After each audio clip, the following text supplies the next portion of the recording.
our gratitude and our submission to the commands of Allah subhanahu wa ta'ala by coming to the masjid to pray, and by declaring his oneness, and by declaring that we are following the commands of the Prophet Muhammad sallallahu alaihi wasallam, and also by gathering together to seek the knowledge that Allah ordered us to get and to learn from the Quran and the Sunnah of the Prophet Muhammad sallallahu alaihi wasallam. We'll come back to another session, another lecture about the legacy of the Prophet Muhammad sallallahu alaihi wasallam, to discuss more about his wasaya sallallahu alaihi wasallam. And of course, I welcome each and every one join the session here in the masjid, here or in the online session. I also welcome the coming back of our brother Barakat. May Allah subhanahu wa ta'ala bless him. Allahumma ameen ya rabbil alameen. We are so happy to see him in the masjid. May Allah bless him always. And we are missing him since he left the masjid and since he left the country. Alhamdulillah that we saw him back in a good shape. Alhamdulillah. So welcome, Akhuna al-Kareem. Barakallahu fi. Jazakumullahu khairan. And just I wanted to remind you and to remind the brothers and sisters who are joining the live session here that we talked last time about the wasiyah of Rasulullah sallallahu alaihi wasallam mentioned in Musnad al-Imam Ahmed, and it is authentic hadith. And he sallallahu alaihi wasallam said that wasiyah to one of the companions. We give him the title last time, if you remember. What was the title that we gave him? You remember? He was the champion of the Masakin. Who is that? What's the name of the Sayyiduna Abu Dharr al-Ghifari. Sayyiduna Abu Dharr al-Ghifari. He was the champion of the Masakin. And he said in the hadith, Amarani Khalili bisabr, that my prophet, my beloved Rasul sallallahu alaihi wasallam had commanded me to do 7 things. Last time we explained already 5 of the wasaya of the Prophet Muhammad sallallahu alaihi wasallam. But just let me remind you very quickly before we move to the last 2 wasiyah in this hadith. So what was the first wasiyah? That to love the masakin, the poor and needy, and get closer to them, stay near to them, be connected to the poor and needy. Not only to love them, stay closer to them. Amarani bihubbil masakini wad-dunuwi minhum, to be closer to the masakin, to live their life, means to feel their struggle, not only to love them. And you know what? I love the masakin, so I throw something out of the window. Here, the masakin, take it and go away. Don't get closer to me. No, be closer to them. Rasulullah ﷺ used to eat with them, used to sit closer to them, to feel their struggle. It is a prophetic teachings from the Prophet Muhammad sallallahu alaihi wasallam. And what's number 2? Wasiyah number 2. Look below you. Okay, and do not look to those people who are above you. Always in sense of satisfaction, in sense of having the contemplation, and to be satisfied with the destiny of Allah, with what Allah subhanahu wa ta'ala gave you, to look always to those people who are below you. That means to be satisfied, to be content with what Allah subhanahu wa ta'ala gave you. Because, if Allah subhanahu wa ta'ala granted you, what type of car that you like, brother Naveed? What type of car that you like? Any car. You see, mashallah, that is rida. That is the contentment. That is satisfaction. Any car, alhamdulillah. So you can trade with my car. Can you take my car and give me your car for free? No. Okay. Let's say that Allah subhanahu wa ta'ala gave you a car, and you always think about, oh, wow, I got this new car, and I'm still looking for Lamborghini. I'm still looking for Mercedes. I'm still looking for something higher. If you are saying that in sense of In terms of that you need to work hard to be a successful person more and more, that's good. But if you are saying that in terms of that you are not satisfied, no. Islam is telling you, look at those people who have nothing in this life. So you will be grateful to Allah subhanahu wa ta'ala. You will be thankful for him for whatever he gave you. What's the wasiyah number 3? Yes. وَأَمَرَنِي أَنْ أَصِلَ الرَّحِمْ وَلَوْ أَدْبَرَتْ. He ordered me to keep and to maintain good relationship with my kinship, even if they turned away from me. And that tells you about the main intention. Why you have a connection with your kinship. Why are you approaching them? Why are you doing good to them? Is that because of that you are waiting for something in return? Islam is telling you, no. If you are doing that because you are waiting for something in return, do not do it. You have to do it for the sake of Allah only. Even if they turned away, even if they abandoned you, even if they, denied your favors upon them, do not pay attention. Just you are doing this for the sake of Allah subhanahu wa ta'ala. What's the wasiyah number 4? Yes, do not ask anyone for anything.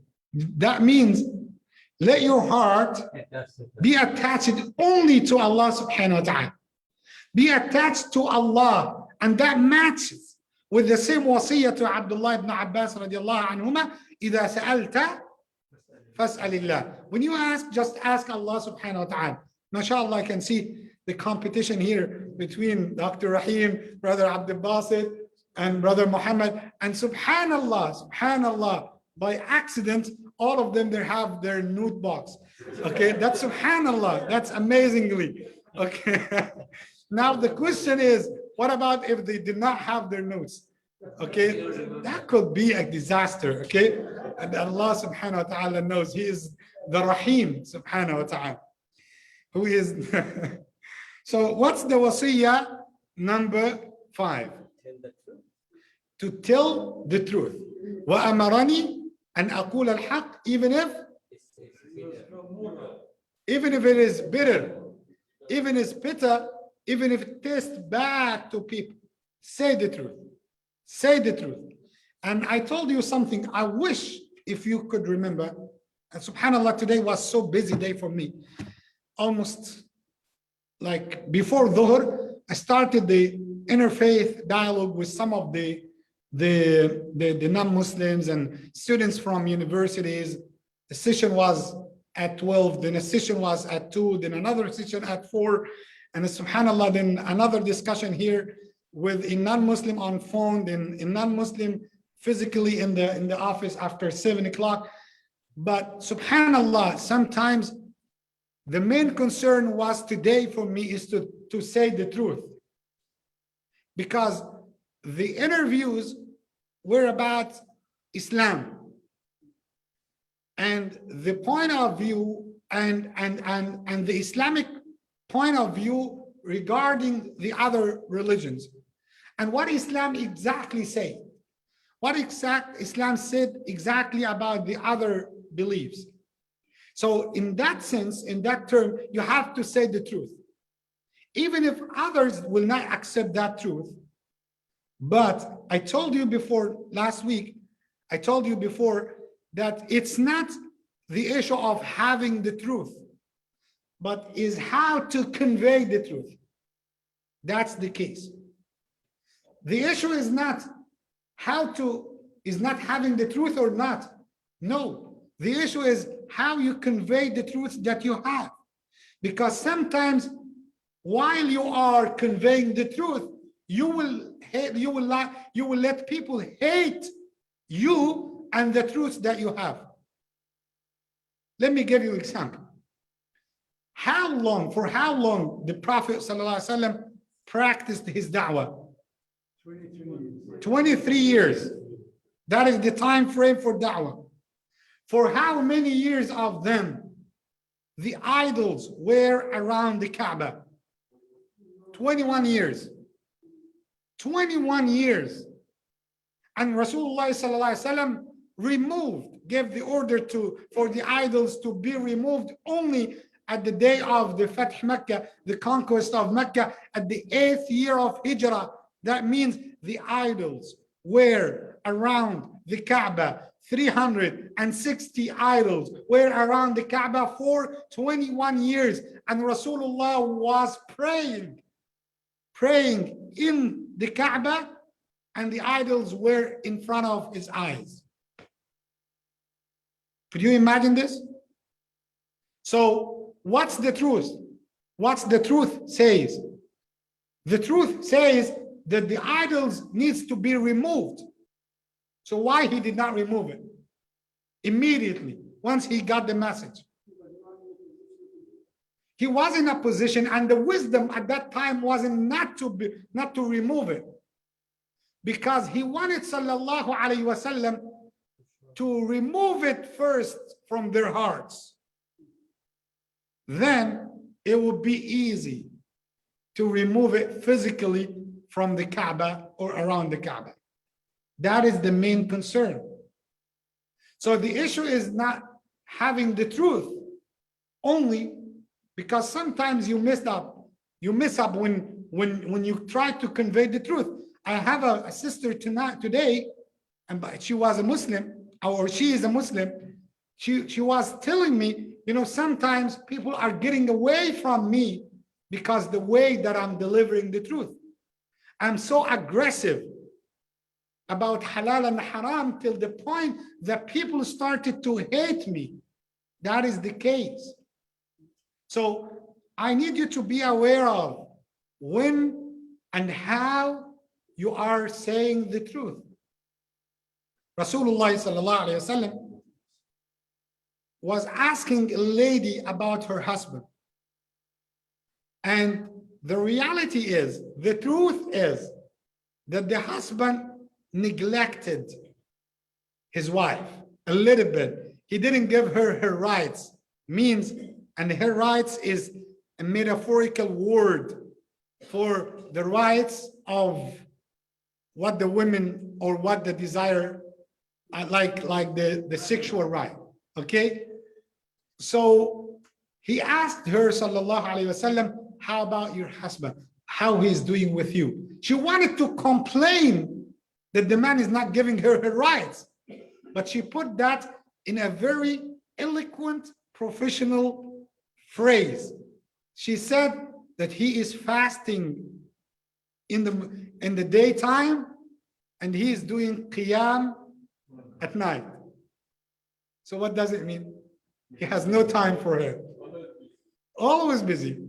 Think about how she put that in that phrase, that, I am very close to him.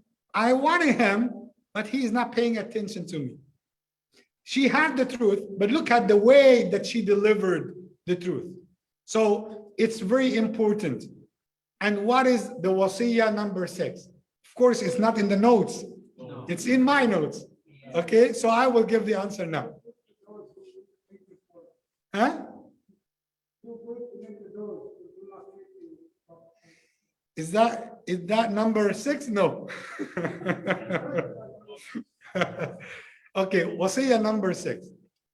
He said, after you give the truth, do not fear that anybody blame you about your truth. Just think about Allah. وَلَا تَخْشَ فِي اللَّهِ لَوْمَةَ لَائِمٍ. And do not fear anybody that may blame you for the truth that you have. And that's the wasiyah number 6. If you have the truth and you said the truth in the proper time and the proper way, after that, do not be scared of anybody else except Allah. Do not think about anyone else except Allah. Simply, because when you die and you are going to be asked on the day of judgment, who is going to be asked with you? Who is going to be next to you? No one. You will be alone, and you will be asked alone. Allah said, وَكُلُّهُمْ آتِيهِ يَوْمَ الْقِيَامَةِ فَرْدًا. You will stand alone before your Lord, and He is going to ask you about your deeds. He will not ask anyone else. You cannot say, oh Allah, you know what? I turned and I did not follow your way because of so and so and so. He would blame me. He would tell me why. He would tell me, you know, we didn't expect that from you. No. You, the only one, will be asked before your Lord about your deeds. So the wasiyah of Rasulullah sallallahu alaihi wasallam, that to say the truth and do not fear anybody's blame, anybody that will blame you about your truth. And what is number 7, which is the last one? He said, sallallahu alaihi wasallam, Abu Dharr al-Ghifari said that the Prophet Muhammad sallallahu alaihi wasallam ordered him, وَأَنْ أُكْثِرْ مِنْ قَوْلِ لَا حَوْلَ وَلَا قُوَّةَ إِلَّا بِاللَّهِ. And he ordered me to mention and to remember a lot this phrase, and to say a lot this phrase. What is the phrase is? لا حول ولا قوة إلا بالله. There is no power, there is no means except what is in the hands of Allah subhanahu wa ta'ala. In another narration of Rasulullah sallallahu alayhi wa sallam, that لا حول ولا قوة إلا بالله كنز من كنوز الجنة. It was taken from one of the treasures of Jannah. And in another narration, it was taken from the treasure under the throne of Allah subhanahu wa ta'ala. كنز من كنوز العرش. It was taken from the treasure under the throne of Allah. Means what? Is to say, لا حول ولا قوة إلا بالله.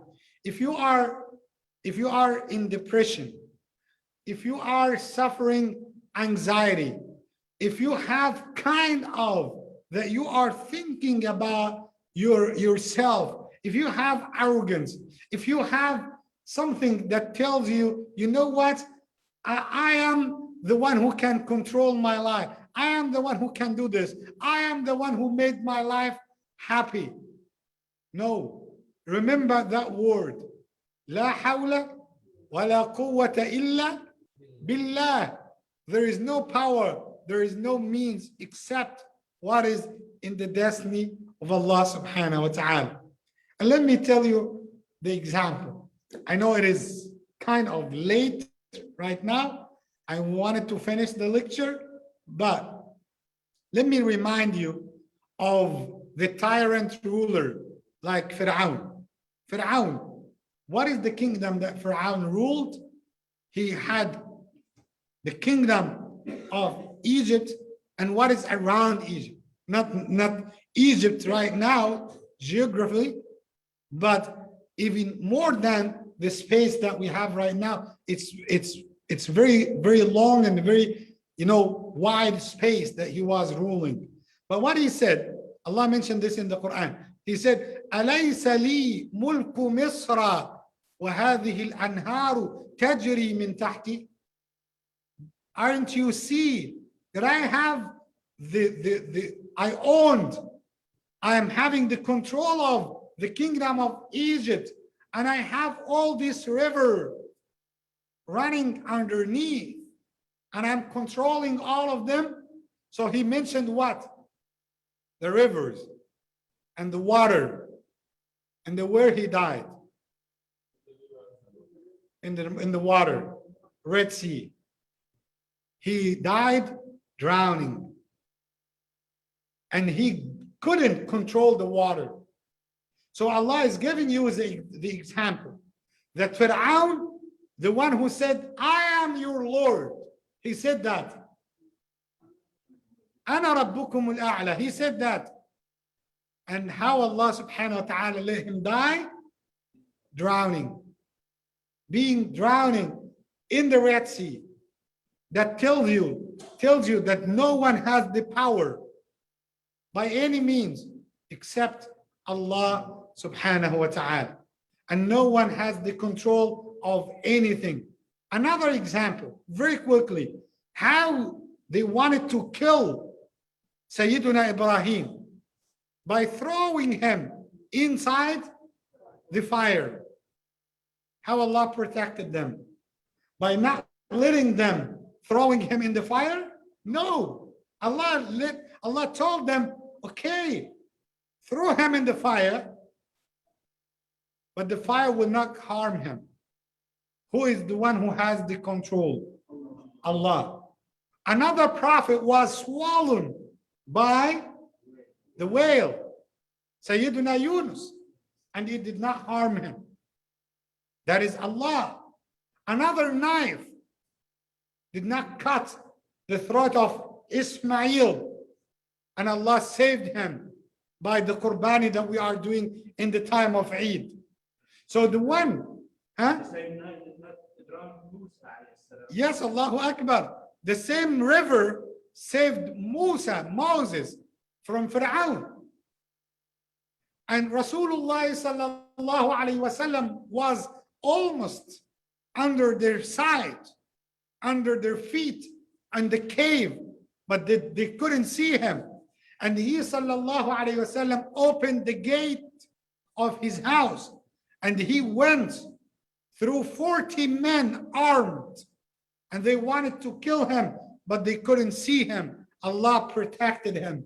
Who did all of this? Allah, because he is the one who has the absolute control of everything. Do you think that it would be impossible for Allah to find a job for you, to find couples of dollars to feed you? Do you think it is difficult for Allah, the one who created the heavens and earth, the one who created the skies, the one who created the stars?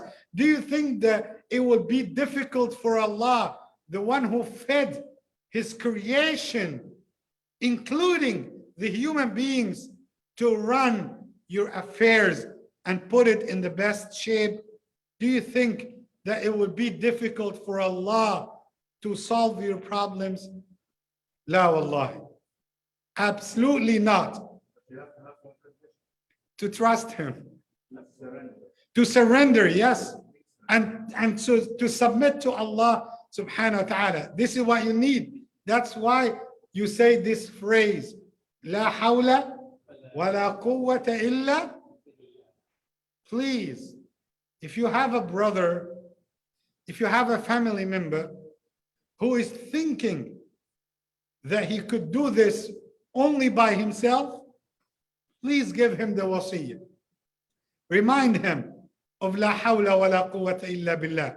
You know, sometimes if you have a brother, he wanted to celebrate the success of his business, and he invites people to see the company and the office that he made. And after offering the cake and the soda, coffee, tea, samosa sometimes, okay, after they eat, and he wanted to give his speech. Thank you for coming. Thank you for joining us. Yes, it's my honor and pleasure to have you in my place, in my business. But I'm so grateful for what? To my dad, because he taught me. For my mom, because she supported me. I'm so grateful to my wife because she supported me in my life. I'm so grateful to my neighbors, to my colleagues, to my expertise, to my skill. I'm so grateful to my mind. I'm so grateful to my teachers in the school. I'm so grateful to my relatives. I'm so grateful to the one who is at the back of the street. I'm so grateful to the one who is in the parking lot. I'm so grateful to the one who painted the office. What he forgot? What did he forget? Allah. Then if you reminded him, oh yeah, I forgot Allah, yeah, Allah. Think about this. Just think about this. Allah has to come first. You are grateful first to Allah, who gave you parents, who gave you the wife, who gave you stability, who gave you the mind that you could think, who gave you all the skills, who gave you the ability to absorb all this information. You know, my son, I'm so proud of my son. He has his own clinic now because of he was so clever. He achieved the grade because of, alhamdulillah, since he was young, he did not even say alhamdulillah. Since he was young, he was so good and he graded, and we are so proud. La hawla wa la quwwata illa. It's a reminder to of the words. La hawla, hawla means like ideas, like ways. Hawla, la hawla, there is no means. There is no, not power. Quwwa means power.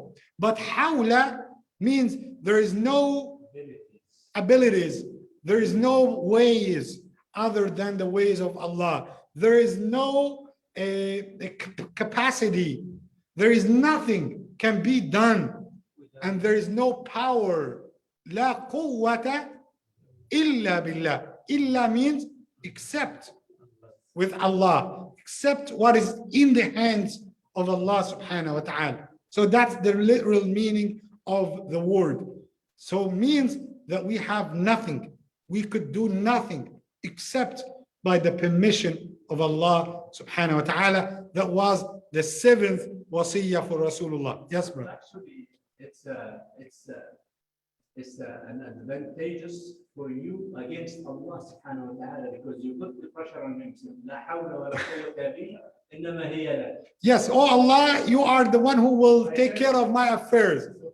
So yes, it's kind of, yes, it's kind of, you are telling Allah, oh Allah, I'm relying on you, I'm depending on you, and you are the one who has the absolute control. So please Allah, take care of my affairs. That is the meaning of la hawla wa la quwwata illa billah. Jazakumullah khairan for giving me the time, for listening to the 7 wasaya of Rasulullah sallallahu alaihi wasallam. Inshallah, next week we will have other wasaya of Rasulullah sallallahu alaihi wasallam. May Allah subhanahu wa ta'ala accept from all of us. Allahumma ameen. Jazakumullahu khairan. Barakallahu fikum. We wanted to make dua for each and everyone attended the session. I can see, mashallah, the brothers and sisters here. We make dua for Auntie Maryam, and that Allah subhanahu wa ta'ala give her quick shifa. Allahumma ameen ya Rabbil Alameen. I can see Sister Bibi Jamir, and also we can make dua for Brother Muhammad Nasruddin, the one we mentioned before about that he was in Canada and he was in a very late condition.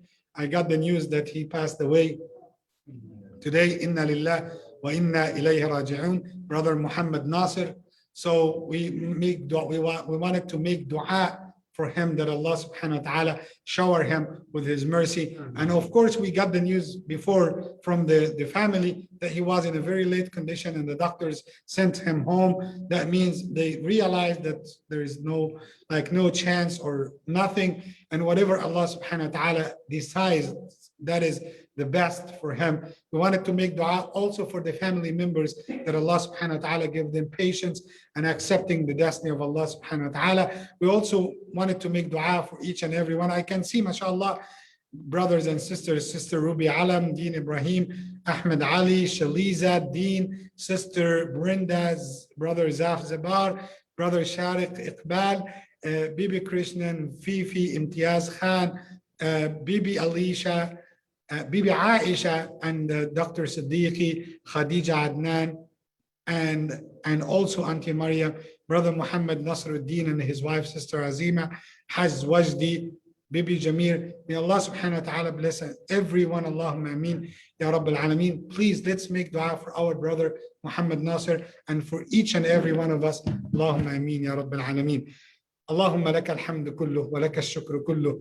اللهم يا ربنا نسألك في هذه الساعة أن تغفر لنا ذنوبنا. اللهم صل وسلم وبارك على سيدنا محمد وعلى آله وصحبه أجمعين. اللهم تقبل صلاتنا وتقبل دعاءنا وتقبل صالح أعمالنا. اللهم ارحم أخانا يا رب العالمين. اللهم أسكنه الفردوس الأعلى واجعل قبره روضة من رياض الجنة ولا تجعله حفرة من حفر النار. اللهم يا ربنا نسألك في هذه الساعة أن تلحقنا به على الإيمان وأن ترزق أهله الصبر والسلوان. اللهم ارزق أهله الصبر والسلوان والرضا بقضائك يا رب العالمين. اللهم لا تدع لنا في هذا اليوم ذنبا إلا غفرته ولا مريضا إلا شفيته ولا ميتا إلا رحمته ولا دينا إلا قضيته ولا هما إلا فرجته ولا حاجة من حوائج الدنيا والآخرة إلا وقضيتها ويسرتها برحمتك يا أرحم الراحمين. أقول قولي